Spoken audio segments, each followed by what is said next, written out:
ஹalleluya. எப்படி இருக்கீங்க? சாப்பிட்டீங்களா? இல்ல, ஃபாஸ்டிங். Very good, super. ஆனா நான் சாப்பிட்டு வந்தேன். ரொம்ப தூரத்துல இருந்து டிராவல் பண்ணி வர்றதுனால காலையில் நேரத்துல எழுந்திரிச்சு அதனால வந்தோம். இன்னைக்கு அந்த ஆகாரத்தை விட ஆண்டவருடைய வார்த்தை நம்மளுக்கு ஒரு முக்கியமான ஒரு ஆகாரமா இருக்கிறது இல்லையா? இன்னைக்கு நான் ஜெபித்துக் கொண்டிருந்தேன். ஆண்டவர் என்னோடு ஒரு சில காரியங்கள் பேசணும்னு சொல்லி உங்களிடத்தில் பேசுறதுக்காக ஆண்டவர் என்ன அனுப்பியிருக்கிறார். நான் விசுவாசிக்கிறேன். இந்த இடம்லாம் எனக்கு தெரியவே தெரியாது. கோயம்புத்தூர் பட்டணத்துல தான் இருக்கிறேன். ஆனா இதுதான் முதல் தடவை இந்த இடம் பேர் என்ன பஸ் இருந்து திண்டல் பக்கத்துல வந்திருக்கேன். நீ அடிக்கடி வருவேன் என்று விசுவாசிக்கிறேன். சோ ஒரு வசனத்தை நாம் பார்ப்போம். அது 2 கொரிந்தியர் 11ஆம் அதிகாரம் 4ஆம் வசனத்தை பார்ப்போம். 2 கொரிந்தியர் 11ஆம் அதிகாரம் 4ஆம் வசனம். எப்படியெனில் உங்களிடத்தில் வருகிறவன் நாங்கள் பிரசங்கியாத வேறொரு இயேசுவை பிரசங்கித்தானால் அல்லது நீங்கள் பெற்றிடாத வேறொரு ஆவியையும் நீங்கள் ஏற்றுக்கொள்ளாத வேறொரு சுவிசேஷத்தையும் பெற்றீர்களானால் நன்றாய் சகித்திருப்பீர்களே. இதுல என்ன புரிஞ்சுக்கிட்டீங்க நீங்க இந்த வசனத்துல? சொல்லுங்களேன். நமக்கு எத்தனை இயேசு கிறிஸ்து இருக்காரு? ஒண்ணுதான். சரி, எத்தனை ஆவி இருக்கு? ஒரு ஆவி. சரி, எத்தனை சுவிசேஷம் இருக்கு? ஒண்ணுதான். இங்க பவுல் என்னத்தை குறிச்சு பேசுறாரு? இங்க பவுல் என்ன சொல்றாருன்னா வேறு ஒரு இயேசுவை குறித்து பேசுறாரு. வேறு ஒரு சுவிசேஷத்தை குறித்து பவுல் பேசுறாரு இல்லையா? வேறு ஒரு ஆவியை குறித்து பவுல் பேசுறாரு. என்ன ஆவி? நமக்கு இருக்கிறது ஒரே இயேசு கிறிஸ்து, ஒரே சுவிசேஷம், ஒரே ஒரு ஆவி. யாராச்சும் இந்த வசனத்தை படிச்சிருக்கீங்களா? முதல்ல தியானம் பண்ணிருக்கீங்களா? ஏன் பண்ணல? ஆண்டவர்கிட்ட கேட்கணும் இல்லையா? கேட்கணுமா கேட்க கூடாதா? கேட்கணும். அதாவது இங்க பார்க்கும் பொழுது பவுல் என்ன சொல்றாருன்னா வேறு ஒரு கிறிஸ்துவை குறித்து பவுல் காண்பித்து கொடுக்கிறார். இந்த பூமியில இருக்கிறது ஒரே ஒரு கிறிஸ்து, ஒரே ஒரு இயேசப்பா தான் நமக்கு தெரியும் இல்லையா? ஆனா 2000 வருடத்திற்கு முன்பாகவே பவுல் வேறு ஒரு கிறிஸ்துவை குறித்தும் வேறு ஒரு சுவிசேஷத்தை குறித்தும் வேறு ஒரு ஆவியை குறித்தும் பவுல் பேசுறார். அது பார்க்கும் பொழுது ஆச்சரியமா இருக்கிறது அல்லவா? ஆமாவா இல்லையா? ஆமாவா இல்லையா? நீங்க பேசுனீங்கன்னா தான் நான் பேசுவேன். பேசணும், சரியா? அது மெசேஜ்ல நம்ம என்ன பண்றோம்? தியானிக்கிறோம். ஆண்டவருடைய வார்த்தையை என்ன பண்றோம்? தியானிக்கிறோம். இங்க பார்க்கும் பொழுது பவுல் சொல்றாரு, 2000 வருஷத்துக்கு முன்னாடியே சொல்றாரு, நான் வேறு ஒரு கிறிஸ்துவை குறித்து பவுல் இங்க பேசுறாரு. வேறு ஒரு ஆவியை குறித்து பேசுகிறார். வேறு ஒரு சுவிசேஷத்தை குறித்து பேசுகிறார். இங்க பாத்தீங்கன்னா மத்தேயு 24 3ல இருந்து 5 வரைக்கும் படிங்க. மத்தேயு 24 3ல இருந்து 5. பின்பு அவர் ஒலிவ மலையில் உட்கார்ந்திருக்கையில் மலையின் மேல் உட்கார்ந்திருக்கையில் சீஷர்கள் அவரிடத்தில் தனித்து வந்து இவைகள் எப்பொழுது சம்பவிக்கும்? உம்முடைய வருகைக்கும் உலகத்தின் முடிவுக்கும் அடையாளம் என்ன? எங்களுக்கு சொல்ல வேண்டும் என்றார்கள். இயேசு அவர்களுக்கு பிரதியுத்தரமாக, ஒருவனும் உங்களை வஞ்சியாதபடிக்கு எச்சரிக்கையாய் இருங்கள். ஏனெனில் அநேகர் வந்து என் நாமத்தை தரித்துக் கொண்டு நானே கிறிஸ்து என்று சொல்லி அநேகரை வஞ்சிப்பார்கள். இது யார் சொன்னது? ஏசப்பாவே சொல்றாரு இல்லையா? அங்க யார் சொன்னது? பவுல் சொல்றாரு. இங்க யார் சொல்றது? ஏசப்பாவே சொல்றாரு. அவர் என்ன சொல்றாருன்னா, என்ன போலவே என்னையவே நான் தான் கிறிஸ்துன்னு சொல்லி நிறைய பேர் வருவாங்க. ஆனா நம்பிராதீங்க இல்லையா? நம்பி ஏமாந்து போயிடாதீங்க. அதுதான் இங்க ஏசப்பாவும் சொல்றாரு. கடைசி நாட்கள்ல நம்ம இருக்கோம். எங்க இருக்கிறோம்? கடைசி நாட்கள்ல. இங்க நான் வசனங்கள்லாம் பார்த்தேன். எல்லா சபைக்கு போனா ஆசீர்வாத வசனங்களா இருக்கும். ஆனா அந்த இடத்துல இருக்கிற வார்த்தை எனக்கு ரொம்ப பிடிச்சிச்சு. அது உண்மையாவே பயங்கரமான ஒரு வார்த்தையா இருக்கு. அதை பார்க்கும் பொழுது ஒரு பயம் இல்லையா? அதை நீங்க எப்பொழுது வந்தாலும் அங்க நின்று அதை பார்த்துட்டு படிச்சுட்டு போங்க. சபைக்கு வர்றதே முக்கியம் இல்ல, ஆண்டவருடைய வசனம் ரொம்ப முக்கியம். அதுதான் பரலோகத்துக்கு நம்மளை கொண்டு போகும். ஆமாவா இல்லையா? அப்ப நீங்க கரெக்டான சுவிசேஷத்தை தெரிந்து கொள்ள வேண்டும். கரெக்டான கிறிஸ்துவை தெரிந்து கொள்ள வேண்டும், கரெக்டான ஆவியை அறிந்து கொள்ள வேண்டும். இதுதான் தேவன் உங்களோடு இன்னைக்கு பேச வேண்டிய காரியமா இருக்கிறது. இந்த கிறிஸ்து எப்படிப்பட்டவனாய் இருக்கிறான், இந்த ஆவி எப்படிப்பட்ட ஆவியா இருக்கிறது, இந்த சுவிசேஷம் எப்படிப்பட்ட சுவிசேஷமா இருக்குதுன்னு பாத்தீங்கன்னா, இது செழிப்பின் உபதேசமா இருக்கும். இது இந்த பூமிக்குரிய ஆசீர்வாதத்தை குறித்து பேசுகிற சுவிசேஷமாய் இருக்கிறது. ஆண்டவராகிய இயேசு கிறிஸ்துவும் சரி, அவருடைய அப்போஸ்தலர்களும் சரி, செழிப்பின் உபதேசம் பிரசங்கிக்கவில்லை. அதை நீங்க தெளிவா தெரிஞ்சுக்கணும். அவங்க என்னத்தை குறித்து பேசினாங்க, அதை நான் பின்னாடி சொல்றேன் உங்களுக்கு. என்னத்தை குறித்து அவர்கள் பேசினார்கள் என்று உங்களுக்கு தெரிந்து கொள்ள வேண்டும். என்னத்தை குறித்து பேசுறாங்க? பரலோக ராஜ்யம் சமீபமாயிருக்கிறது. நம்ம எங்க போகணும்? பரலோகத்துக்கு போகணும். ஏசப்பா கடன் வாங்க சொல்றாரா நம்மள? இல்ல.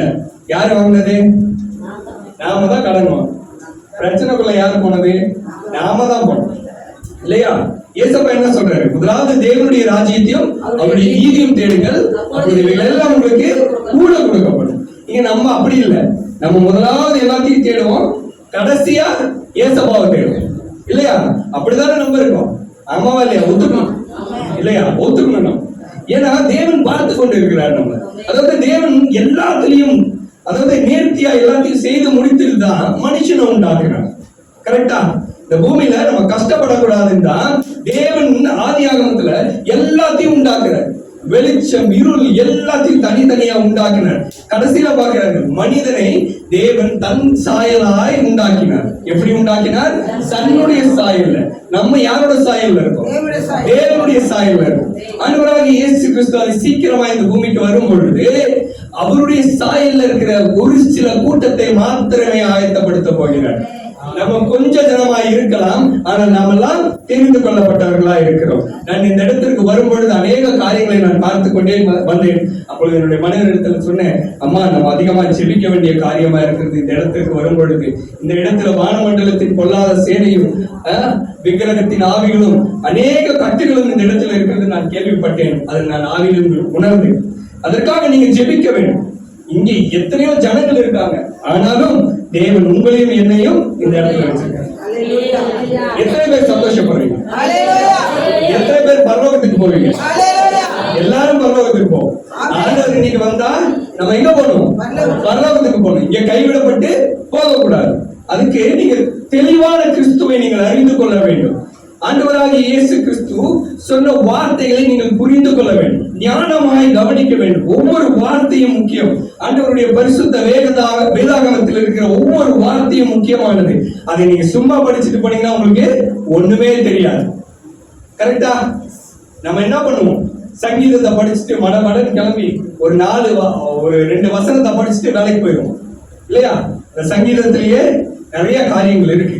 படிக்க கூடாதுன்னு சொல்லல, ஆனா வேதம் வாசிக்கும் பொழுது நேரம் எடுக்க வேண்டும், அதை ஆராய்ந்து அறிந்து கொள்ள வேண்டும். இந்த புஸ்தகத்தில் இருக்கிறது பரிசுத்த ஆவியானவர் நமக்கு கொடுத்தது, மனிதன் எழுதுனது அல்ல.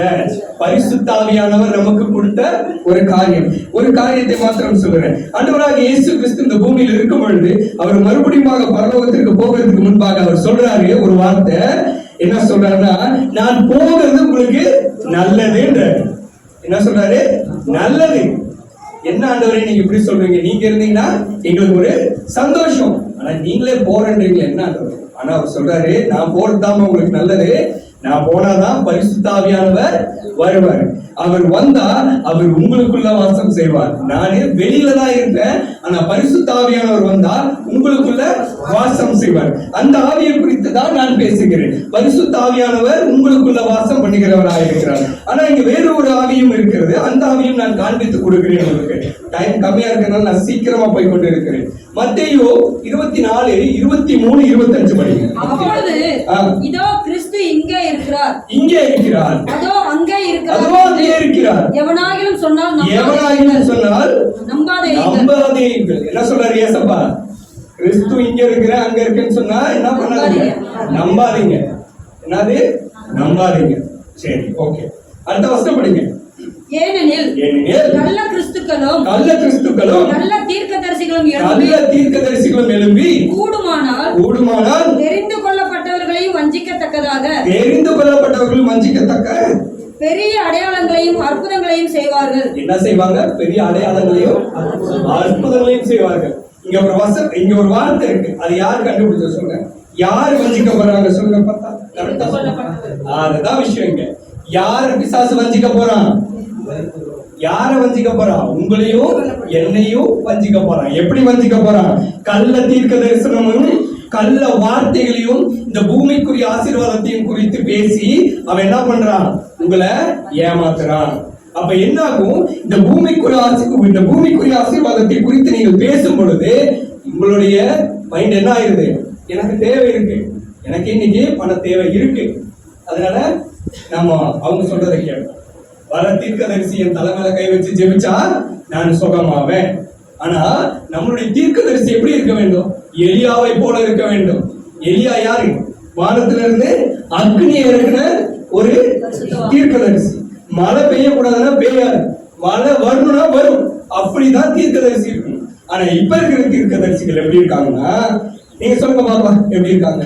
தண்ணிய வைனா மாத்துறாங்க.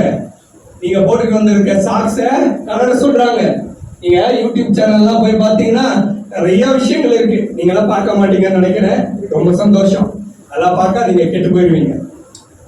ஏன்னா இந்த மாதிரி கள்ள தீர்க்கதரிசிகளும் கள்ள போதகர்களும் அநேகர் பெருகி இருக்கிறாங்க. நான் ஏன் இந்த வார்த்தையை நான் உங்களுக்கு சொல்றேன்னா, நீங்க எல்லாம் கபடும் எதுவுமே தெரியாத ஒரு ஜனங்களா இருக்கிறீங்க இல்லையா? உங்களை சத்ருவானவன் ஈஸியா என்ன பண்ணுவான்? ஏமாத்தி போடும். இந்த கிறிஸ்துவை குறித்து என் ஆண்டவராகிய இயேசு கிறிஸ்து என்ன சொல்றாருன்னா, கள்ள தீர்க்கதரிசிகளும் கள்ள போதகர்களுக்கும் எச்சரிக்கையாய் இருங்கள் இல்லையா? எச்சரிக்கையா இருக்க வேண்டும். நம்ம என்னத்தை பிரசங்கிக்கிறோம்? உங்களுடைய சபைக்குள்ள ஒரு ஊழியக்கார் வர்றாருன்னா அவர் என்னத்தை போதிக்கிறாருன்னு உங்களுக்கு தெரிய வேண்டும். ஆவிகளை பகுத்தறிகிற அறிவு உங்களுக்கு வேணும். அந்த ஆவி எப்படிப்பட்ட ஆவியா இருக்குன்னா 3 தன்மையா இருக்கு. அந்த ஆவி என்னது? First holy spirit. ஆண்டவர் நம்மளோட பேசுறது அந்த சத்தம். அந்த ஆண்டவர் நம்ம கூட பேசுற சத்தத்தை தெரிந்து கொள்ள வேண்டும். அடுத்த இன்னொருத்த பேசும். அது யாருன்னா சத்ரு, பிசாசு உங்களோட காதுல பேசுவாங்க. அதாவது 3வது உங்களுடைய சுயம் பேசும். புரிஞ்சா? கரெக்டா? ஃபர்ஸ்ட் ஆவியானவர் பேசுவார். அடுத்தது யார் பேசுவா? பிசாசு பேசுவான். அடுத்தது உங்களுடைய சுயம் பேசும். அதாவது ஆவியானவரோடு நீங்க எப்பொழுது நெருங்கி இருக்கும் பொழுது ஆவியானவருடைய சத்தத்தை நீங்கள் அறிந்து கொள்வீர்கள். இப்போ உங்க பாஸ்டர் எங்கேயாச்சும் இருந்து கூப்பிட்டாருன்னா, ஐயா எங்க பாஸ்டர் கூப்பிடுறாருன்னு உங்களுக்கு தெரியும். ஏன் தெரியும்? அவரே தினமும் பேசுறாரு, அவரே உங்க கூட பேசிட்டே இருக்காரு. கரெக்டா? ஆமாவா இல்லையா? பேசுறாரு. அப்போ நான் திடீர்னு வந்து உங்களுக்கு கூப்பிட்டா உங்களுக்கு காது கேட்குமா? உங்களுக்கு தெரியுமா? என்ன தெரியாது. ஆனா பாஸ்டர் உங்களுக்கு நல்லா தெரியும். அதே போலதான் நீங்க என்னைக்கு ஆண்டவரோடு நெருங்கி இருக்கும் பொழுது, அவருடைய சத்தத்தை கேட்கும் பொழுது, ஆவியானவர் உங்களுடைய சத்தத்தை கேட்கும் பொழுது, ஆவியானவருடைய சத்தம் உங்களுக்கு தனியா தெரியும். எப்படி தெரியும்? தனியா தெரியும். அதே பிசாசு உங்க இடத்துல பேசுறதும் உங்களுக்கு தெரிந்து கொள்ள வேண்டும். அது பரிசுத்த ஆவியானவர் தான் பேசுறான்னு உங்களுக்கு கன்ஃபார்ம் ஆயிடுச்சுன்னா இன்னொரு சத்தமும் இந்த பக்கம் கேட்கும். அப்போ நீங்க தெரிந்து கொள்ளணும், இதை பிசாசு பேசுறான்னு சொல்லி. அப்புறம் உங்களுடைய சுயமும் பேசும் உங்களோட இல்லையா? அநேக தரம் நம்மளே பேசிக்குவோம் இல்லையா? நம்ம அங்க போலாமே, நம்ம தனியா பேசுவோம். இதெல்லாம் பிசாசின், இதெல்லாம் வேற ஒரு ஆவி, வேற ஒரு கிரியையா இருக்கிறது. அது ஜாக்கிரதையா இருக்க வேண்டிய காரியம் என்னன்னா, நம்ம ஆண்டவராகிய இயேசு கிறிஸ்துவை அறிந்து கொள்ள வேண்டும். எல்லா ஆவியையும் நம்பி போகக்கூடாது. எல்லா ஆவியும் சரி கிடையாது. இந்த பூமிக்குரிய ஆசீர்வாதத்தை வைத்து நீங்க என்ன பண்ண போறீங்க? பரலோகத்துக்கு போவீங்களா? இந்த பூமிக்குரிய ஆசீர்வாதத்தை வைத்து பரலோகத்திற்கு போக முடியுமா? போக முடியாது. ஏன் போக முடியாது?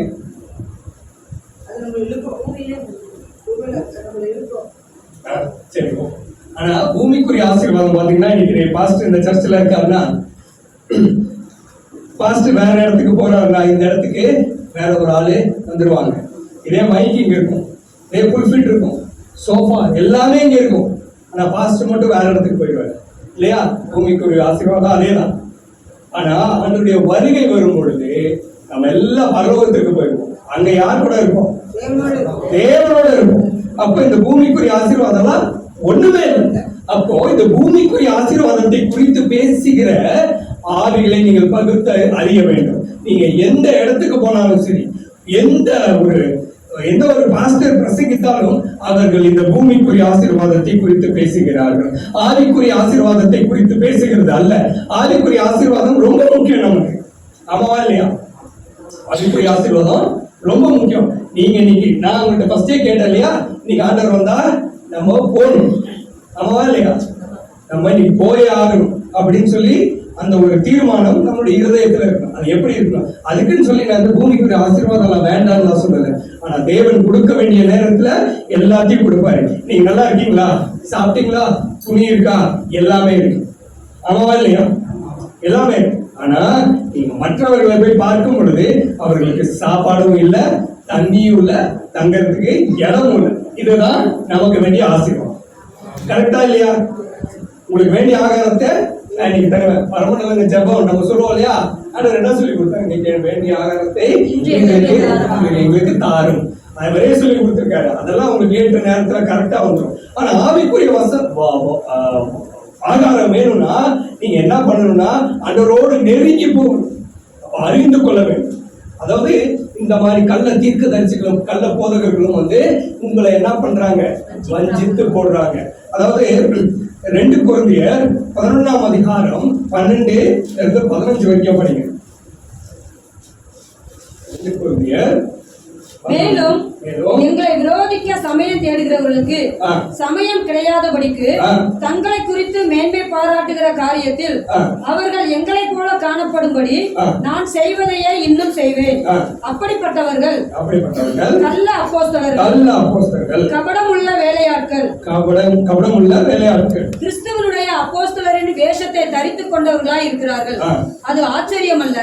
சாத்தானும் ஒளியின் தூதனுடைய வேஷத்தை தரித்துக் கொள்வானே. யாரே? சாத்தானும் ஒளியின் தூதனுடைய வேஷம். ஒளியின் தூதன். இது யாரு? புதுசா இருக்கு. ஒளியின் தூதன்.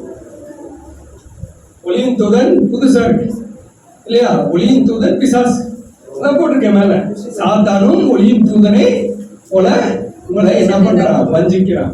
அவன் எப்படி இருக்கான்னா கிறிஸ்துவை போலவே வருவான். ஆண்டவராக இயேசு கிறிஸ்துவை போலவே வருவான். அவன் அவர் செய்த அடையாளம் அற்புதத்தை விட அதிகமா செய்வான். அவங்க மத்தியில அவரை விட அதிகமான வசனங்களை உங்களுக்கு சொல்லுவான். ஆனா அதுல சத்தியம் இருக்காது. அதை நீங்க அறிந்து கொள்ளலாம். எப்படின்னா ஒருவன் இந்த பூமிக்குரிய ஆசீர்வாதத்தையும் அவனுடைய தேவைக்குரிய ஆசீர்வாதத்தை குறித்து பேசினால் அவன் தேவனுக்குரிய அல்ல. சபைக்கு வரவங்களை கண்டிச்சு பாவம் செய்யறாங்கன்னு சொல்லி அவங்கள மிரட்டி கர்த்தருடைய வழியில் நடத்துறான். பாத்தீங்களா? அவன் தான் உண்மையான ஊழியக்காரன். என்னைக்கு ஒருவன் இந்த பூமிக்குரிய ஆசீர்வாதத்தை குறித்து பிரசங்கிக்கிறானோ அவன் தேவனுடையவன் அல்ல. அவன் கிறிஸ்துவை விட்டு தூரமாயிருக்கிற ஒளியின் தூதனாயிருக்கிறான். அவன் தான் சாத்தான். இல்லையா? கரெக்டா? தேவன் ஆண்டவராக இயேசு கிறிஸ்து உங்களுக்கு என்ன சொல்றாருன்னா, முதலாவது தேவனுடைய ராஜ்யத்தையும் அவருடைய நீதியும் தேடுங்கள்னு சொல்றாரு. கரெக்டா இல்லையா? ஆமாவா இல்லையா? அதாவது இந்த வசனங்களை நீங்க பாருங்க. இன்னொரு வசனம் சொல்றேன், நீங்க அதை படிங்க, சத்தமா படிங்க. அதாவது மத்தேயு 3:1-2 படிங்க. மத்தேயு 3:1-2. அந்நாட்களில் வனாந்தரத்தில் வந்து மனம் திரும்புங்கள், பரலோக ராஜ்யம் சமீபித்திருக்கிறது என்று. பரலோக ராஜ்யம் சமீபித்திருக்கிறது. யார் பிரசங்கிக்கிறது? யோவான் ஸ்நானகர். யாரு? இயேசுவுக்கு முன்னாடி வழி ஆயத்தப்படுத்த வந்த ஒரு தீர்க்கதரிசின்னு வச்சுக்கீங்களேன். அவரை போல இந்த பூமியில அவருக்கு முன்னாடியும் யாரும் இல்ல, பின்னாடியும் யாரும் இல்லைன்னு ஆண்டவர் சாட்சி கொடுக்கிறார். சரியா? இது யாரு சொன்னது? நல்லா யோசித்துக்கணும். நான் திருப்பி கேள்வி கேட்பேன். யார் சொன்னது? யோவான் ஸ்நானகர் சொல்றாரு. கரெக்டா? அடுத்தது படிங்க. இருங்க சிஸ்டர், ஒரு நிமிஷம். மத்தேயு 4:17 படிங்க. மனம் திரும்புங்கள், பரலோக ராஜ்யம் சமீபித்திருக்கிறது பிரசங்கிக்க தொடங்கினார். யாரு சொன்னது? இயேசுப்பா என்ன சொல்றாரு? யோவான் ஸ்நானகர் என்ன சொல்றாரு? சரி, அடுத்தது மத்தேயு 10:7 படிங்க. மத்தேயு 10:7. போகையில் பரலோக ராஜ்யம் சமீபித்திருக்கிறது என்று பிரசங்கியுங்கள். யார் சொன்னது? இத இயேசுப்பா சீஷர்களை பார்த்து. இப்போ யோவான் ஸ்நானகர் என்ன சொல்றாரு? மனம் திரும்புங்கள், பரலோக ராஜ்யம் சமீபமாயிருக்கு. ஆண்டவராகிய இயேசு கிறிஸ்து இந்த பூமியில இருக்கும் பொழுது அவர் ஃபர்ஸ்ட் பிரசங்கிக்க ஆரம்பிச்சது என்ன சொல்றாருன்னா, மனம் திரும்புங்கள். அவர் தன்னுடைய சீடர்களுக்கு சொல்லி கொடுத்ததுன்னா, அப்ப நம்ம என்ன கேட்கிறோம் இந்த காலத்துல? மனம் திரும்பி இருக்கும். ஆனா இப்ப வர பிரசங்கிமார்கள் என்னத்தை குறிச்சு பேசுறாங்க? ஆமாவா இல்லையா? ஆண்டவர் நமக்கு அதான் சொல்லி கொடுத்தாரு. என்ன சொல்லி கொடுத்தாரு? மனம் திரும்புங்கள். நம்ம எங்க போகணும்? பரலோகம். அவ்வளவுதான் இந்த மேட்டர், அவ்வளவுதான். ஆனா இந்த பூமிக்குரிய ஆசீர்வாதத்தை குறித்து இவங்க பேசுற காரியத்தை நீங்கள் ஜாக்கிரதையா இருக்க வேண்டும். இப்படிப்பட்ட ஆவிகளை சபைக்குள்ள விடாதீங்க. ஏன்னா அந்த ஆவி வந்துச்சுன்னா உங்களையும் மாற்றிவிடும். இங்க இருக்கிறவர்கள் கொஞ்சமாய் இருக்கலாம், ஆனால் கர்த்தரால் தேர்ந்தெடுக்கப்பட்டவர்களாய் எத்தனையோ பேர் வரலாம், வந்திருக்க வேண்டியதா இருக்கலாம், ஆனா இன்னைக்கு வரல. ஆனா அந்த வார்த்தை அவர்கள் இடத்துல போல, அது தேவனுக்கு சித்தம் இல்லைன்னு சொல்லி நீங்க நினைச்சுக்கீங்க. ஆனா இங்க ஆண்டவர் எதற்காக சொல்ற? ரெண்டே வார்த்தை தான் பேசுறாரு. மனம் திரும்புங்கள், பரலோக ராஜ்யம் சமீபமா இருக்கு. அவருடைய சீஷர்கள் பாத்தீங்கன்னா 12 பேர் இல்லையா? அதுல ஒருத்தன் தேவனை விட்டு போட்டான். அதுதான் யூதாஸ் காரியம். அது யூதாஸ் காரியத்தை போலதான் இந்த காலத்துல இருக்கிற ஊழியக்காரர்கள். நான் யாரையும் குறை சொல்லல, ஆனா நடக்கிற காரியத்தை நான் பேசிக்கொண்டு இருக்கிறேன். ஆவியானவர் என்னை நடத்துறாரு, அதனால நான் பேசுறேன். நீங்க ஒரு விஷயத்த நல்லா புரிஞ்சுக்குங்க.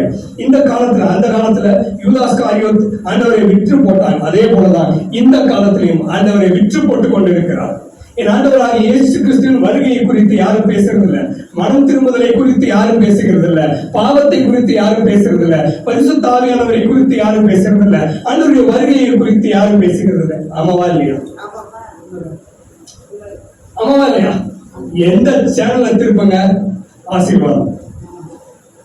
கவலைப்படாதீங்க, ஆண்டவர் உங்களை ஆசீர்வதிப்பார். இந்த ஆசீர்வாதத்தை வைத்து ஒண்ணுமே பண்ண முடியாது இல்லையா? பரலோகம் போவீங்களா? ஆசீர்வாதத்தை வச்சு போக முடியாது. கரெக்டா? பரலோகம் போக முடியாது. ஆனா இங்க தேவன் சொல்றாரு, நீ பரலோக ராஜ்யம் வரணும்னா மனம் திரும்ப வேண்டும். என்ன வரணும்? மனம் திரும்பணும். உன்னுடைய பாவத்திலிருந்து விடுதலை ஆக்கப்பட வேண்டும். ஆண்டவர் எதற்காக இந்த பூமிக்கு வந்தார்? நம்மளுடைய பாவத்தை. ஆமா, எத்தனை வருஷம் கழிச்சு வந்தாரு? 2000 வருஷத்துக்கு முன்னாடியே வந்துட்டாரு இல்லையா? வந்த பொழுது நம்மளுடைய பாவத்தை 2000 வருஷத்துக்கு முன்னாடியே சிலுவையில கொடுத்துட்டாரு. அவரை மரித்து நிர்வாணமாய் தன்னுடைய உடம்புல ஒட்டு துணி இல்லாமல் நிர்வாணமாய் உடம்பு முழுவதும் காயமாய் அவர் இருக்கும் பொழுது அங்க உங்களையும் என்னையும் நினைத்து பார்த்தார். யாரு நினைச்சு பார்த்தாரு? உங்களையும் என்னையும் நினைச்சு பார்த்தார். ஆமாவா இல்லையா? என் தேவனாகிய கர்த்தர் அப்படிப்பட்ட தேவன் இல்லையா? ஆனா பாஸ்டர் என்கிட்ட ஒரு வார்த்தை சொன்னார். பாஸ்டர் சொல்லலாமா? First conversation. ஓகே. பாஸ்டர் சொன்னாரு, என்கிட்ட போன் பண்ணி பேசும் பொழுது, ஐயா நீங்க எவ்வளவு காணிக்கை எதிர்பார்க்குறீங்க அப்படின்னு சொல்லி. சரியா? அது எனக்கு ரொம்ப வேதனையா இருந்துச்சு. அப்ப நான் கார் ஓட்டிட்டு இருந்தேன். அப்போ நான் சொன்னேன், பாஸ்டர் ஐயா எனக்கு காணிக்கெல்லாம் வேண்டாம், ஏன்னா நான் ஒரு ஐடி கம்பெனியில வேலை செய்யறேன். ஆண்டவர் என்ன ஆசீர்வாதமா வச்சிருக்காரு. எந்த ஒரு பிரச்சனையும் இல்லை, கவலையும் இல்லை, சந்தோஷமா கை நிறைய சம்பாதிக்கிறேன். அது யாரு கொடுத்தது? ஏசப்பா. அதனால எனக்கு காணிக்கலாம் வேண்டாம்.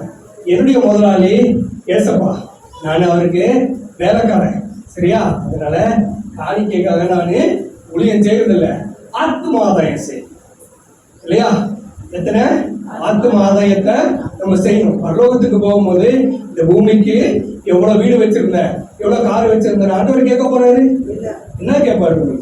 எத்தனை ஆத்மாவை நீ ஆதாயப்படுத்தின, எத்தனை பேருக்கு என்னை பத்தி நீ சொன்ன, எத்தனை பேர்த்த நீ கூட்டிட்டு வந்தான்னு தான் கேட்பாரு. ஆமாவா இல்லையா?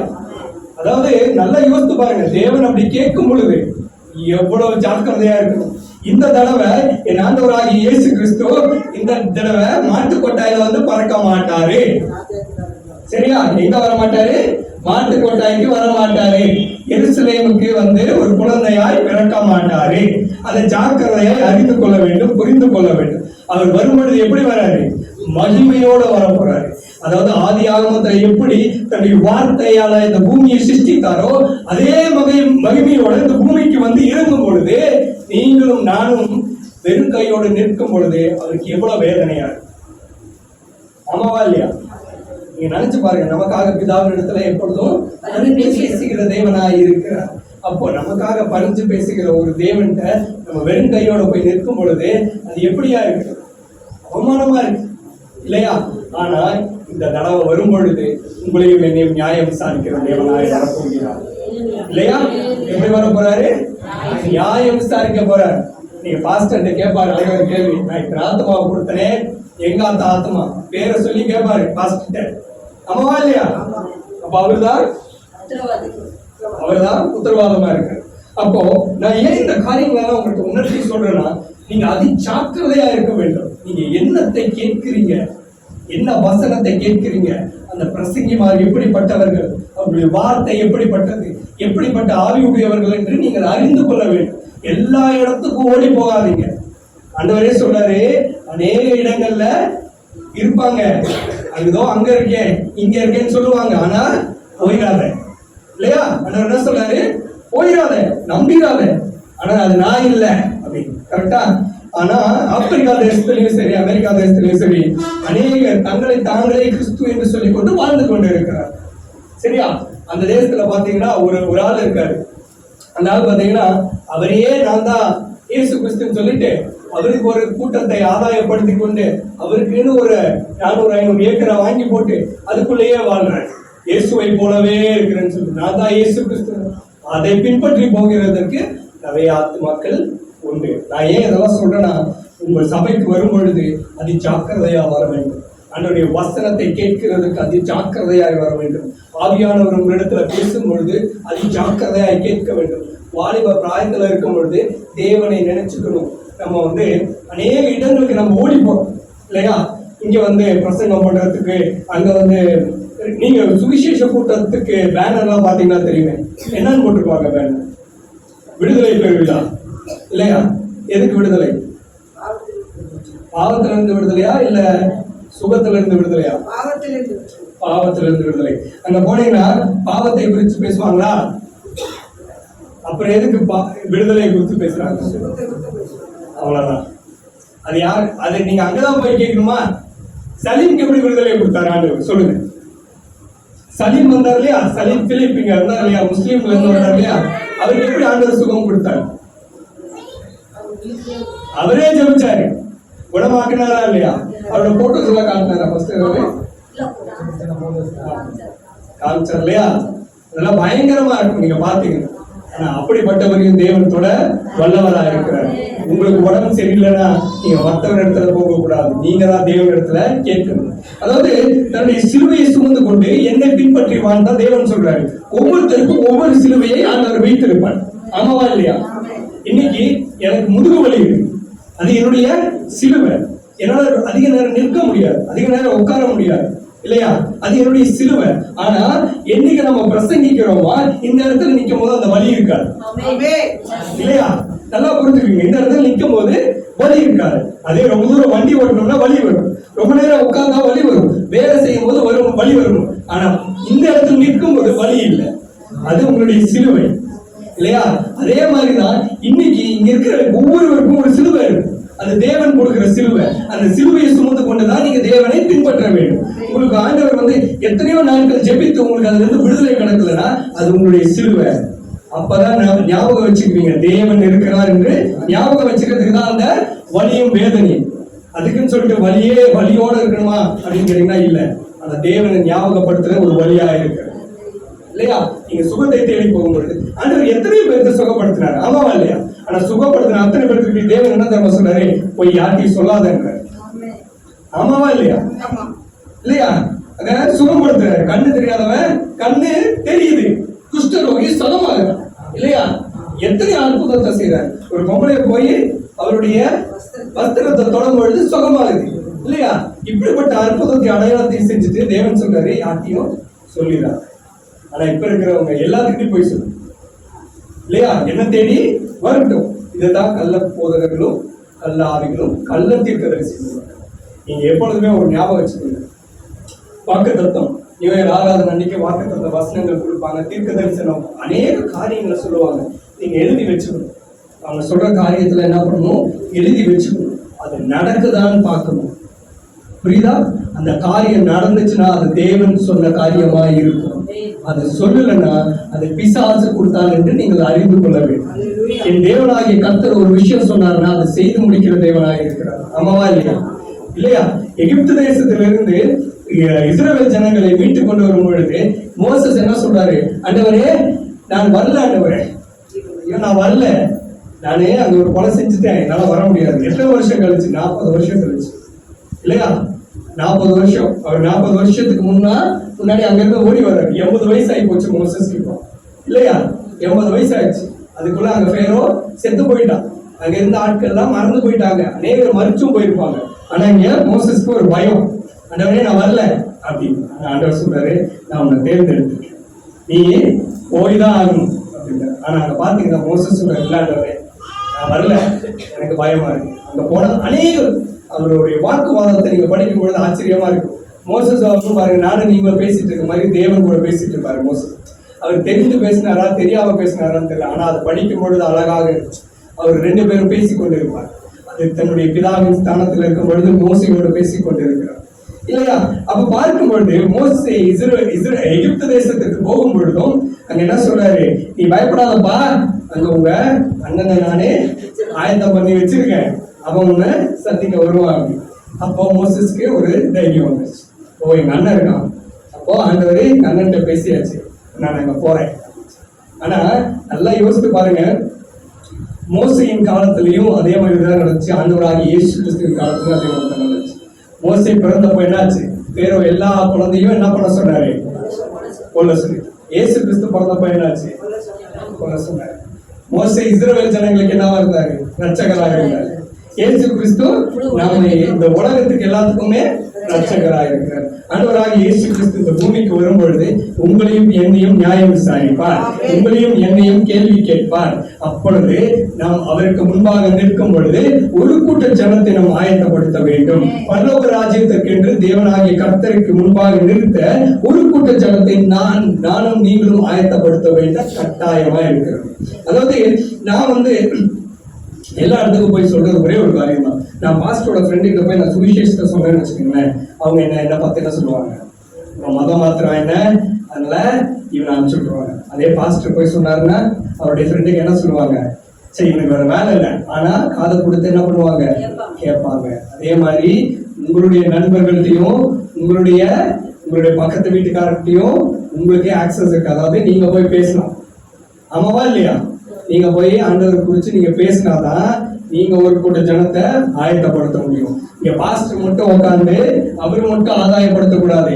உங்களுக்கு இங்க இருக்கிற அத்தனை பேரும் ஆதாயப்படுத்தி ஒவ்வொரு ஆத்மாவையும் இந்த இடத்துக்கு கூட்டிட்டு வரும். அது உங்களுடைய கடமை. அதாவது நல்லா யோசித்து பாருங்க, ஆண்டவர் 12 பேர்ல தான் தேர்ந்தெடுக்கிறார். அவருக்கு பின்பாக வந்தவர்கள் 1000 பேர். அதாவது சும்மா நம்ம எக்ஸாம்பிள் சொல்லலாம், எத்தனை பேர் போஸ்டர் ஆண்டவர்? 5000 பேர்த்த போஷிக்கிறாரு. ஆமாவா இல்லையா? 5000 பேர்த்த போஷிச்சாரு. ஆனா எத்தனை பேர்த்த தேர்ந்தெடுக்காரு? அந்த 5000 பேர்த்தையும் தேர்ந்தெடுக்கலாம் ஆண்டவர். ஏன் தேர்ந்தெடுக்கல? அவருக்கு வேண்டியது 12 பேர் தான். அந்த 12 பேர்த்த வச்சு இந்த உலகத்தையே கலக்குவாரு ஆண்டவர், இல்லையா? உங்களையும் என்னையும் கொண்டு என் தேவனாகிய கர்த்தர் இந்த இடம் முழுவதையும் அசைப்பார். இந்த இடத்துல நீங்க சின்ன கூட்டமா இருந்தாலும் பெரிய ஜாதியாக்குவார். பெரிய ஜாதியாக்குவார். அதாவது எகிப்து தேசத்துல யாரு ஃபர்ஸ்ட் போனது? எகிப்து தேசத்துக்கு யாரு ஃபர்ஸ்ட் அடிமையா போனது? யோசேப்பு. ஆனா எகிப்து தேசத்துல இருந்து வெளியில வரும் பொழுது எவ்வளவு பேரா வந்தாங்க? 6,00,000 பேர் வந்தாங்களா இல்லையா? அதுக்கு மேலேயே வந்தாங்க இல்லையா? ஆனா அங்க போகும்போது எத்தனை பேர் போனாங்க? ஒரே. அதே மாதிரிதான் இங்க ஒரே கூட்டமா இருக்கலாம், ஆனா இங்க இருந்து பரலோகத்துக்கு போகும்போது அநேக ஆத்மாக்கள் நம்ம இங்க இருந்து கூட்டிட்டு போவோம். எத்தனை பேர் விசுவாசிக்கிறீங்க? அல்லேலூயா சொல்லுங்க. அதாவது நான் சொல்றது, இந்த பூமிக்குரிய ஆசீர்வாதத்தை தேடாதீங்க, ஆத்ம ஆசீர்வாதத்தை தேடுங்க. அதாவது ஆத்ம ஆதாயம் பண்ணணும்னு ஒரு வாஞ்சை வேணும். அதாவது தேவன் ஆண்டவராகிய இயேசு கிறிஸ்து இந்த பூமிக்கு வரும் பொழுது உங்களையும் என்னையும் கேட்பாரு என்னன்னு. அதாவது 2 ஆடா பிரிப்பாரு, செம்மறி ஆட்டு கூட்டமாகவும் வெள்ளாட்டு கூட்டமும். பிரிக்கும் பொழுது செம்மறி ஆட்டு கூட்டத்தை மாத்திரமே தேவன் பக்கம் சேர்த்துக் கொள்கிறார், வெள்ளாடு அந்த பக்கம் விட்டுறாரு. ஏன் செம்மறி ஆட்டை ஆண்டவர் தேர்ந்தெடுக்கிறார் சொல்லுங்க பார்க்கலாம்.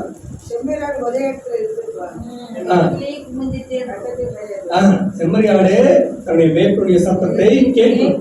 அதாவது அது கவனித்து கேட்கும். தன்னுடைய மேய்ப்பனுடைய சத்தத்தை எப்படி கேட்கும்? கவனிச்சு கேட்கும். அதாவது எகிப்து தேசத்துல அதாவது இஸ்ரவேல் ஜனங்களுக்கு என்ன முக்கியமான வேலை சொல்லுங்க பார்க்கலாம். என்னென்ன வேலை அவங்களுக்கு? ஆடு மேய்க்கிறது தான் பிரதான ஒரு வேலை. அடுத்தது அவங்க என்னவா இருந்தாங்க? ராஜாக்களா இருக்காங்க, ஆசாரியர்களா இருக்கிறாங்க. இதுதான் அவங்களுடைய மெயின் வேலை. ஆண்டவர் அதனாலதான் ஆட்டை குறிச்சு பேசுறாரு. உண்மைகள்லாம் பாத்தீங்கன்னா என்ன ஆண்டவரே ஆட்டை குறிச்சே பேசுறீங்கன்னு சொல்லி நமக்கு தோணும். ஆனா அந்த காலத்துல பாத்தீங்கன்னா ஆண்டவர் இஸ்ரவேல் ஜனங்கள்ட்ட என்ன பேசுறாரு? ஆட்டை குறித்து பேசும்பொழுது அவங்களுக்கு தெரிய வேண்டுமா. ஆனா இன்னைக்கு நமக்கு அந்த ஆட்டை குறித்து பேசும் பொழுது நமக்கு ஒரு மேய்ப்பர் இருக்கிறாரு. அது யாரு? இயேசு. அந்த மேய்ப்பனுடைய சத்தத்தை நாம் அறிந்து கொள்ள வேண்டும். அந்த மேய்ப்பனுடைய சத்தத்தை நாம் தெரிந்து கொள்ள வேண்டும். அந்த மேய்ப்பனுடைய சத்தத்தை புரிந்து கொண்டு அதன் வழியாய் நடக்கும் பொழுது எல்லா ஆசீர்வாதமும் உங்களுக்கு வரும். நான் ஆண்டவர்கிட்ட கேட்கறது, ஜெபிக்கிறது ஒரே ஒரு விஷயம் தான். ஆண்டவரே, நான் என்னைக்கு இந்த செழிப்பின் உபதேசத்தை குறித்து பேசுறனோ அதுக்கு முன்னாடி நாள் செத்து போயிடும் சொல்லி. ஏன்னா அப்படிப்பட்ட ஒரு வார்த்தையை பிரசங்கித்து அநேகரை வஞ்சிக்கிறத விட அதற்கு முன்பாக மறித்து என் தேவனிடத்துல நான் போகிறது சந்தோஷப்படுறேன். அதுதான் நான் விரும்புறேன். ஏன்னா இந்த கடைசி காலத்துல அநேகர் உங்களை வஞ்சித்து ஏமாத்திட்டு இருக்காங்க இல்லையா? அதாவது ஆண்டவர் சொல்றாரு, எப்படி இருக்காங்க? அதாவது ஓநாயை போல வருகிறாங்க இல்லையா? ஆட்டுக்குட்டி என்ன பண்ணுது? ஓநாயத்தோட ஊத்தி கொண்டு வர்றாங்க. அதாவது அவங்கதான் கள்ள தீர்க்கதரிசிகளும் கள்ள போதகர்களுமாய் இருக்கிறார்கள். அதாவது 2000 வருஷத்துக்கு முன்னாடியே யோவான் ஸ்நானகரும் சரி, இயேசு கிறிஸ்துவும் சரி, பவுலும் சரி என்னத்தை பிரசங்கிக்கிறாங்க? அவருடைய சுவிசேஷத்தை பிரசங்கிக்கிறாங்க. பரலோக ராஜ்யம் சமீபமாய் இருக்கிறது என்று பிரசங்கிக்கிறாங்க. இப்படிப்பட்ட காரியங்களை அவர்கள் பிரசங்கிக்கிறார்கள். ஆனால் அதற்கு முன்பாக இருக்கிறவர்கள் என்னத்தை பிரசங்கிக்கிறார்கள்? அதே பவுல் ஏன் இந்த காரியத்தை குறித்து பேசுறாரு? 2000 வருஷத்துக்கு முன்னாடியே அது வந்துருச்சு இல்லையா? ஒரு விஷயம் நடந்தாதான் பவுல் எழுதுவார். கரெக்டா? இல்லாட்டி சும்மா எழுத மாட்டாங்க இல்லையா? நம்ம ஒரு காரியம் நடந்தா தான் அதை எழுதிடும் இல்லையா? அதே மாதிரி பவுல் சொல்றாரு, 2000 வருஷத்துக்கு முன்னாடியே இப்படிப்பட்ட காரியங்கள் நடக்குது. அதை பார்க்கும்பொழுது பவுலுக்கு வேதனையா இருக்குப்பா. நான் போற இடத்துல அடி வாங்குறேன், எத்தனையோ இடத்துல நான் அடி வாங்கிட்டேன். ஒரு இடத்துல 2-3 டைம் நான் செத்து போற அளவுக்கு என்னை அடிச்சிருக்காங்க. இருந்தாலும் நான் இவ்வளவு ரத்தம் சிந்தி இத்தனை பேருக்கு பிரசங்கிச்சு இப்படி வேற ஒரு கிறிஸ்துவை குறித்து நான் பிரசங்கிக்காதபடிக்கு எச்சரிக்கையா இருக்கணும்னு சொல்லி பவுல் கொரிந்து சபைக்கு எழுதுறாரு. ஏன்னா கொரிந்து சபையில பார்க்கும் பொழுது அநேக காரியங்கள் நடக்குது. அதுதான் பவுலுக்கு வேதனையா இருக்கு. கொலை நடக்குது, விபச்சாரம், வேசித்தனம், அநேக காரியங்கள் நடக்குது. அதை பார்க்கும் பொழுது இதெல்லாம் அவங்க கண்டிச்சு உணர்த்துறதுக்கு ஆள் இல்லை. இந்த பூமிக்குரிய ஆசீர்வாதத்தை குறித்து அவர்கள் பேசும் பொழுது அது எப்படியா இருக்கிறது? அவர்களுடைய மேட்டிமையும் அவருடைய கண்களும் பரலோகத்தை பார்த்திராதபடிக்கு பூமிக்குரியதா இருக்கு இல்லையா? இப்போ நீங்க நல்லா யோசித்து பாருங்க. நம்ம பரலோகத்தை பார்த்தா தான் தேவனை பார்க்கணும் இல்லையா? பூமியை பார்த்துருந்தீங்கன்னா என்ன தெரியும்? காரு, வீடு, லேண்டு இல்லையா, தென்னந்தோப்பு, இந்த மாதிரி தான் தெரியும் இல்லையா? நம்ம பரலோகத்தை பார்க்கும் பொழுது தேவன் தெரிவார். அப்ப இந்த பூமிக்குரிய ஆசீர்வாதம் எல்லாம் நமக்கு ஒண்ணுமே தெரியாது. அதுதான் தேவன் சொல்றாரு, எப்பொழுதுமே என்னை நோக்கி பாருங்க இல்லையா? பரலோகத்தை நோக்கி பார்க்கும் பொழுது நமக்கு வருகிற ஆசீர்வாதம் அதிகமாயிருக்கும். நீங்க எதிர்பார்க்காத ஒரு ஆசீர்வாதத்தை தேவன் என்ன பண்ணுவாரு? நமக்கு கொடுப்பாரு. ஜாக்கிரதையா இருக்கணும். ஜாக்கிரதையா இருக்கணும். உங்களுடைய வசனங்கள் என்னென்ன பேசுறாங்க. இந்த சபையில ஒரு ஊழியக்காரர் பேசுறாருன்னா அது உங்களுக்கு தெரியணும். என்ன பிரசங்கிக்கிறார் இந்த சபையில, அந்த ஆவி கரெக்டான ஆவியா? நீங்களே சொல்லலாம் இது தவறான ஆவின்னு. நான் ஒரு இடத்துக்கு போயிருந்தேன். அந்த இடத்துக்கு போகும் பொழுது சர்ச்சு பிரதிஷ்டை சரியா, அநேக ஊழியக்காரர்கள் வந்திருந்தாங்க. ஃபர்ஸ்ட் நான் ஒரு ஓரத்தில் நின்று இருந்தேன். திடீர்னு பாத்தீங்கன்னா அந்த இடத்துக்கு வந்திருந்த ஒரு சீஃப் கெஸ்ட், ஒரு பாஸ்டர் அம்மா திடீர்னு கத்துறாங்க. பயங்கரமா கத்தி, அந்நிய பாஷையில பயங்கரமா கத்திட்டு இருக்கிறாங்க. அப்போ நான் அங்க நின்றுட்டு இருக்கும் பொழுது ஆவியானவர் உணர்த்துறாரு, இது என்னோட ஆவி இல்லை, இது என்னோட ஆவி இல்லை. நான் அப்படியே தள்ளி நின்று பார்த்துட்டே இருக்கேன். அந்த அம்மா கிட்டத்தட்ட ஒரு 3/4 மணி நேரம் கத்திக்கிட்டே இருக்கிறாங்க, அந்நிய பாஷையில பேசிட்டே இருக்காங்க. ஆனா அந்த சத்தம் அந்த இடம் முழுவதும் கேட்டுச்சு. ஆனா பரிசுத்த ஆவியானவர் அவர் வர்றதும் தெரியாது, போகிறதும் தெரியாது. அதுதான் சிம்சோனின் காரியத்தில் நடந்துச்சு இல்லையா? அவன் விபச்சாரமும் வேசித்தனமும் செய்து கொண்டிருக்கும் பொழுது ஆவியானவர் அவனை விட்டு போனதே அவனுக்கு தெரியாதபடி இருந்தான். ஆமாவா இல்லையா? என் ஆண்டவராகிய இயேசு கிறிஸ்து எப்படிப்பட்டவர்? இந்த பூமிக்குரிய ஆசீர்வாதத்தை தேடுகிறவர் அல்ல, இந்த பூமிக்குரிய ஆசீர்வாதத்தை குறித்து பேசுகிறவர் அல்ல. விபச்சாரம், வேசித்தனம், பொய், திருட்டு, பொறாமை, எரிச்சலின் ஆவிகளை உங்களை விட்டு விலக்கி வைங்கன்னு சொல்றாரு. இப்படிப்பட்ட தேவனை எப்படி பரிசுத்த ஆவியானவர் உங்களை தேடி வரும் பொழுது நீங்கள் பரிசுத்தமாய் இருக்க வேண்டும். நீங்கள் பரிசுத்தமாய் இல்லாவிட்டால் என்ன தேவனை இல்லை. முதலாவது நீங்க பரிசுத்தமாய் இருந்தாதான் தேவனை சந்திக்க முடியும், தேவனை பார்க்க முடியும் இல்லையா? நான் பரிசுத்தராய் இருக்கிறது போல நீங்களும் பரிசுத்தராய் இருங்கள். இப்படிப்பட்ட பிரசங்கம் எத்தனை பேர் கேட்டிருக்கீங்களா?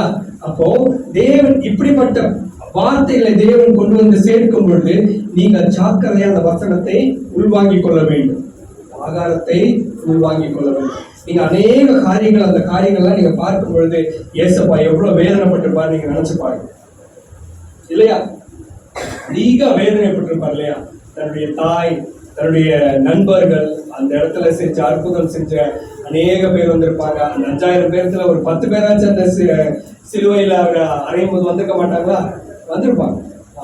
அவங்க முன்னாடி நிர்வாணமா, உடம்பு முழுவதும் காயம், கல்வாரி அவருடைய தரையில முள்முடி இல்லையா?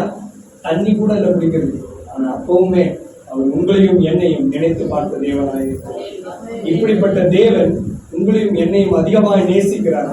அப்படிப்பட்ட தேவனை குறித்து நீங்கள் ஜாக்கிரதையா இருக்க வேண்டும். ஏன்னா ஆண்டவரே சொல்றாரு, என்ன போலவே வருவாங்கப்பா, நீ ஜாக்கிரதையா இரு. என்ன போலவே வருவாங்க, நீ ஜாக்கிரதையா இரு. எதையும் நம்பி போகாத, ஓடாத, எங்கேயும் போகாத. எந்த இடத்துல நீ ஆடா இருக்கிற செம்மறியாட்டு கூட்டமாயிரு. உன்னுடைய வேப்பினுடைய சத்தத்தை கேட்டு ஒரு இடத்துல இரு, ஜாக்கிரதையா இரு. நீ வெள்ளாட்டை போல நீ ஓடி போனா நீ தொலைந்து போவாய், நீ தொலைந்து போவாய். ஆடு வேப்பினுடைய சத்தத்தை மாத்திரம் தான் கேட்கும். நீங்க என்னைக்கு ஆண்டவரோடு நெருங்கி போகும் பொழுது அந்த சத்தத்தை நீங்க கேட்பீங்க, அந்த சத்தத்தை நீங்க கேட்பீங்க. ஆண்டவருடைய சத்தத்தை கேட்டு அதை ஜாக்கிரதையா நடப்பீங்க இல்லையா? ஆமாவா இல்லையா? இந்த பூமிக்குரிய ஆசீர்வாதத்தை தேடி போகும் பொழுது இந்த வழி, நம்மளுடைய வழி எப்படி இருக்கு? வழி விசாலமா இருக்கு. ஆனா கர்த்தரை தேடி போகும் பொழுது அந்த வழி எப்படியா இருக்கு? குறுகலா இருக்கு இல்லையா? குறுகலா மாத்திரம் இல்ல, அநேக பிரச்சனைகள் வரும். பிசாசு எப்படின்னா, நீங்க இந்த உலகத்துல இருந்தீங்கன்னு வச்சுக்கோங்களேன், உங்க பக்கமே வரமாட்டான். ஏன்னா நீங்க அவனோட இல்ல. நீங்க என்னைக்கு ஏசப்பாவை ஏத்துக்கிட்டீங்களோ அன்னைக்கே என்ன பண்ணுவான்னா நேரம் வந்துடுவான், உங்க முன்னாடியே நிற்பான் இல்லையா? நின்றுட்டு உங்களுக்கு ஒவ்வொரு கண்ணியா வைப்பான். நீங்க நல்லா இருப்பீங்க, சுகமா இருப்பீங்க. திடீர்னு உடம்பு சரியில்லாம, ஆமாவா இல்லையா? திடீர்னு நல்லா காசெல்லாம் வச்சிருப்பீங்க பேங்க்ல, திடீர்னு ஏதோ ஒரு பிரச்சனை வந்துடும், பேங்க்ல பணமே இருக்காது இல்லையா? யோபு காரியம் அப்படித்தானே. நீங்க யோசிச்சு பாருங்க. நீ பாஸ்ட் ஜெபிக்கும் பொழுது அதானே சொன்னாங்க, ஆராதனை யோபு போல உத்தமமா இருக்கு. அந்த உத்தமம் தான் யோபுவை பிற்பாடு இரட்டைத்தன்மையா ஆசீர்வாதம் கிடைச்சு இல்லையா? ஆனா அவன் தேவனை மறுதளித்து இருந்தாலும் அன்னைக்கு என்ன ஆயிருப்பான்? ஆனா இப்ப இருக்கிறவங்க தேவனை மறுதளிச்சுட்டு தான் இருக்கிறாங்க. அதனாலதான் தேவனை விட்டு தூரமா இருக்கிறார். நீங்க நல்லா யோசித்து பாருங்க.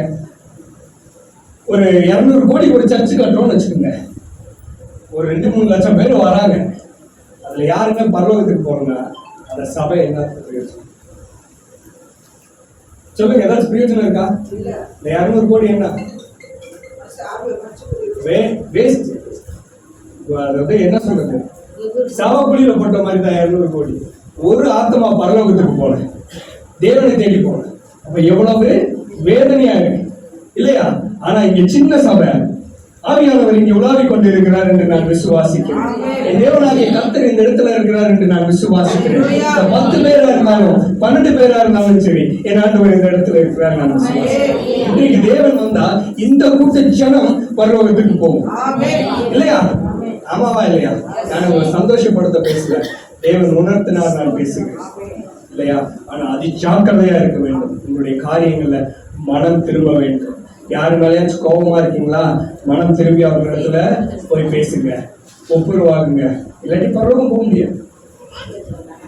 நீங்க செஞ்ச பாவத்தை ஆண்டவர் மன்னிச்சாரா இல்லையா? எவ்வளவு நம்மளை விட கேடு கட்ட பாவி யாராச்சும் இருக்காங்களா? நீங்களே சொல்லுங்க. நம்மளை விட கேடு கட்ட பாவி யாருமே கிடையாது. அப்படிப்பட்டவனையும் தேவன் மன்னிச்சிட்டார். நீங்க ஒருத்தரை மன்னிக்க மாட்டீங்களா? நீங்க மன்னிச்சீங்கன்னா தான் பரலோகம் போக முடியும். புதிய ஏற்பாடுல தான் ஆண்டவர் சொல்றாரு, பவுல் சொல்றாரு, முக்கியமான ஒரு கட்டளை என்னன்னா மற்றவர்களை நேசிக்கிறது தான், இல்லையா? மற்றவர்களை நேசிக்கிறது தான். அதான் சொல்றாரு, மனம் திரும்புங்கள், பரலோக ராஜ்யம் சமீபமாக இருக்கிறது. யோவான் ஸ்நானகர் ஆரம்பிச்சதுல இருந்து அதாவது பவுல் வரைக்கும் அவங்க பிரசங்கித்தது இதைதான் பிரசங்கிக்கிறாங்க. இந்த அதி ஜாக்கிரதையா இருக்க வேண்டும். ஆண்டவர் வரும் பொழுது உங்களையும் என்னையும் நியாயம் விசாரிப்பார். என்ன விசாரிப்பார்? நியாயம் விசாரிப்பார். நம்ம எல்லாம் ஒரு சின்ன கூட்டமா இருக்கலாம், ஆனா அந்த கூட்டத்தை தேவன் நேசிக்கிறார். ஆமாவா இல்லையா? இந்த 12 பேர் ஆண்டவர் நேசிச்சாரு. அவர்களுக்கு எல்லாத்தையும் சொல்லி கொடுக்கிறாரு. நீ தனியா போகாத, 2 பேரா போ ஊழியத்துக்கு, 2 பேரா போ ஊழியத்துக்கு, எல்லாத்தையும் 2 பேரா அனுப்பிச்சுடுறாரு. போய் ஆத்ம ஆதாயம் பண்ணி கொண்டுவான், எல்லா இடத்துக்கும் போகும், சுவிசேஷத்தை பிரசங்கி. இஸ்ரவேல் ஜனங்களுக்குள்ள மாத்திரம் இல்ல, அந்நிய ஜனங்களுக்கும் நீ போய் என்னை பத்தி சொல்லு. பவுலை ஏற்படுத்துறார், பேதுருவை ஏற்படுத்துறார், புறஜாதிகளுக்கு போய் சுவிசேஷத்தை பிரசங்கின்னு சொல்லி. இன்னைக்கு உங்களுக்கும் எனக்கும் உள்ள கடமை அதுதான். புறஜாதி இடத்துல போய் ஆண்டவராகிய இயேசு கிறிஸ்து அதி சீக்கிரத்துல வர போறாரு, உங்களுக்காக எனக்காக மரிச்சிருக்கிறாரு. அதி சீக்கிரத்துல அவர் வரும் பொழுது நீ கைவிட்டு போகக்கூடாது. அவர்களிடத்துல நீங்க சொல்லும் பொழுது அது அவர்களுக்கு எப்படியா இருக்கும்? கசப்பா தான் இருக்கும், இல்லையா? ஃபர்ஸ்ட் நம்ம பேசும்போது கசப்பா தான் இருக்கும். ஆனா நீங்க ஒரு விதைய போடுறது அது உங்களுடைய கடமை. ஆமாவா இல்லையா? ஒரு விதை போட்டாதான் வளரும். அந்த விதையே நீங்க போடலன்னா அது எப்படி வளரும்? நீங்க எப்படி அறுவடைக்கு காத்திருப்பீங்க, இல்லையா? ஒரு விதைய போட்டாதான் அது வளரும். அது யாரு வளர வைப்பாங்க? ஏசப்பா தான் வளர வைக்க போறாரு, இல்லையா? அவருக்கு தெரியும் இது வளரணுமா வளரக்கூடாதுன்னு அவருக்கு தெரியும். அவரை விட புத்திசாலியானமா இல்லை. ஆனா இப்ப இருக்கிற ஊழியக்காரர்களும் சரி, இப்ப இருக்கிற பிரசங்கிமார்களும் சரி, அவரை விட மேன்மை உள்ளவர்களாகத்தான் காட்டிக் கொள்கிறார்கள், இல்லையா? அப்படிப்பட்ட சுவிசேஷத்திற்கும் அப்படிப்பட்ட கிறிஸ்துவுக்கும் அப்படிப்பட்ட சுவிசேஷத்துக்கும் நீங்கள் எச்சரிக்கையாய் இருக்க வேண்டும். என் ஆண்டவராகிய இயேசு கிறிஸ்து அது சீக்கிரத்துல வரப்போறார். நாம் ஒரு கூட்ட ஜனத்தை ஆயத்தப்படுத்துவோம். இந்த இடத்துல இருக்கிற ஒவ்வொருத்தருக்கும் நீங்க தான் உத்தரவாதம். வேற யாரும் இல்லை, பாஸ்டர் கிடையாது, நீங்க எல்லாரும் தான் உத்தரவாதம். உங்களுடைய சொந்த குடும்பத்திலையுமே அநேகர் இருப்பாங்க ரட்சிக்காம, அவங்க எல்லாத்துக்கும் உத்தரவாதம் யாரு? நீங்க தான். ஆண்டவர் உங்களை தான் கேள்வி கேட்பார். நாளைக்கு தேவனுக்கு முன்பாக நிற்கும் பொழுது அது ஜாக்கிரதையா இருக்க வேண்டும். அந்த இடத்துல உங்களுக்கு இதே கிடையாது, மன்னிப்பே கிடையாது. நீ ஏன் செய்யல, அவ்வளவுதான். நீங்க செஞ்சதை இந்த இடத்துல படம் போட்டு காட்டுறது. இந்த டைம்ல இந்த நேரத்துல நீ இதை பண்ணிட்டு இருந்த. நீ ஆலயத்துக்கு வர ஆனா பீடி சிகரெட் குடிக்கிற, நீ ஆலயத்துக்கு வர விபச்சாரம் செய்யற, நீ ஆலயத்துக்கு வர வேசித்தனம் செய்யற, நீ ஆலயத்துக்கு வர எல்லா பாவத்தையும் செய்யற. ஆனா பாஸ்டருக்கும் சபை மக்களுக்கும் அம்மா அப்பாக்கும் கணவன் மனைவிக்கும் யார்கிட்ட வேணாலும் மறைச்சிடலாம். ஆனா தேவன்கிட்ட மன்னிக்கவே முடியாது. அது ஜாக்கிரதையா இருக்கு. உங்களுடைய நடவடிக்கைகளை அது ஜாக்கிரதையா இருக்கணும். யோவான் பவுல் பாத்தீங்கன்னா இதைதான் குறிச்சு பேசுறாரு, அதிகமா பேசுறது இதுதான். அதாவது தேவனுடைய ராஜ்யத்தை குறித்து ஜாக்கிரதையா இருக்கு. நல்ல மேய்ப்பன் ஏசப்பா வரும் பொழுது நம்ம ஆடுகளாக அவரிடத்துல பேசும், சரியா? அது ஜாக்கிரதையா இருக்கணும். கள்ள கிறிஸ்துக்களுக்கும் கள்ள போதகர்களுக்கும் வேற ஒரு சுவிசேஷத்திற்கும் அது ஜாக்கிரதையா இருங்க. கண்களை மூடுங்க, நம்ம ஜெபிப்போம். ஹல்லேலூயா, ஹல்லேலூயா, ஹல்லேலூயா. எங்களை அதிகமாக நேசிக்கிற ஆண்டவராகிய இயேசு கிறிஸ்துவே உம்மை ஸ்தோத்திரிக்கிறோம், துதிக்கிறோம் கர்த்தாவே. ஆண்டவரே, அடியனை மறைத்து என் தேவனாகிய கர்த்தர் நீர் பேசினீர் என்று நான் விசுவாசிக்கிறேன். என் ஆண்டவராகிய இயேசு கிறிஸ்து ஆண்டவரே இந்த இடத்தில் இருக்கிறீர் என்று நான் விசுவாசிக்கிறேன். ஆண்டவரே இயேசுப்பா, நீர் ஆண்டவரே ஜீவனுள்ள தேவன். இந்த சபையை உமக்கென்று தேர்ந்தெடுத்திருக்கிறீர். ஆண்டவரே இந்த சின்ன சபையை கர்த்தாவே பெரிய ஜாதியாய் மாற்றுவீராக. கர்த்தாவே இந்த சிறு கூட்டத்தை பெரும் கூட்டமாய் மாற்றுமாறு ஜெபிக்கிறேன். அந்த ஆண்டவரே இந்த கட்டிடம் முழுவதும் கர்த்தாவே பரிசுத்த ஆவியானவர் ஆளுகை செய்யட்டும். ஆண்டவரே இந்த சபையின் மூலையில் கர்த்தாவே நாலு மூலையிலும் கர்த்தாவே ஆண்டவரே உடைய தூதரை நிறுத்துமாறு ஜெபிக்கிறேன். கர்த்தாவே முன்னும் பின்னும் இடதும் வலதும் ஆவியானவருடைய ஆளுகை இருக்கட்டும். ஆண்டவரே இந்த ஆலயத்தின் மேல் ஒரு உடைய மகிமை தங்கி இருக்கட்டும் ஆண்டவரே. இந்த ஆலயத்திற்குள் ஆண்டவரே உமக்கு விருப்பம் இல்லாத ஒரு ஆவியும் இந்த இடத்திற்கு வராதபடிக்கு ஜாக்கிரதையா இருக்கிறேன் ஜெபிக்கிறேன். கர்த்தாவே, பாஸ்டருக்கும் அவருக்கு விரோதமாக இருக்கிற எல்லா சத்துருவின் போராட்டங்களும் ஆண்டவரே விக்கிரகத்தின் ஆவிகளையும் இயேசுவின் நாமத்தினால் நாங்கள் கண்டித்துக் கொள்கிறோம். இயேசுவின் நாமத்தினால் நாங்கள் கண்டித்துக் கொள்கிறோம். ஆண்டவரே, நீ இறங்கி வாரும் ஆண்டவரே, நீ இறங்கி வாரும் ஆண்டவரே. ஆண்டவரே இயேசுப்பா, நாங்கள் கேட்ட வசனங்களை கர்த்தாவே அதிக ஜாக்கிரதையாய் நாங்கள் ஆண்டவரே கற்றுக்கொள்ள எங்களுக்கு கிருபையை தாங்க ஆண்டவரே. அந்த வசனத்தை பிடித்துக் கொள்ள எங்களுக்கு கிருபையை தாங்க ஆண்டவரே. கள்ள கிறிஸ்துக்குள் சாத்தானை கர்த்தாவே நாங்கள் வணங்காதபடிக்கு ஆண்டவராகிய இயேசு கிறிஸ்துவை நாங்கள் புரிந்து கொள்ள எங்களுக்கு கிருபை நீ தருமாறு ஜெபிக்கிறேன் ஆண்டவரே. இங்க இருக்கிற ஒவ்வொருவரையும் ஆண்டவராகிய இயேசு கிறிஸ்து தொடுமாறு ஜெபிக்கிறோம் கர்த்தாவே. உங்களுடைய கிருபை இருக்கட்டும் ஆண்டவரே. அவர்கள் எந்த நோக்கத்திற்காக இங்க வந்தார்கள் என்று எனக்கு தெரியாது, ஆனாலும் கர்த்தாவே உனக்கு தெரியும். அவர்கள் நோக்கத்தை நீ நிறைவேற்றுமாறு ஜெபிக்கிறோம் கர்த்தாவே. நாளை தினத்தில் கர்த்தாவே அவர்கள் இந்த உலகத்திற்கு முன்பாக செல்லும் பொழுது பரிசுத்த ஆவியானவரை ஆளுகை செய்யட்டும் ஆண்டவரே. அவர்கள் பரிசுத்தமாய் வாழ கிருபை, கர்த்தருக்கு உண்மையாய் வாழ கிருபையை தாரும் ஆண்டவரே. நீர் வழி நடத்தும். இயேசு கிறிஸ்துவின் நாமத்தினால் ஜெபிக்கிறோம் எங்கள் ஜீவனோட நல்ல பிதாவே.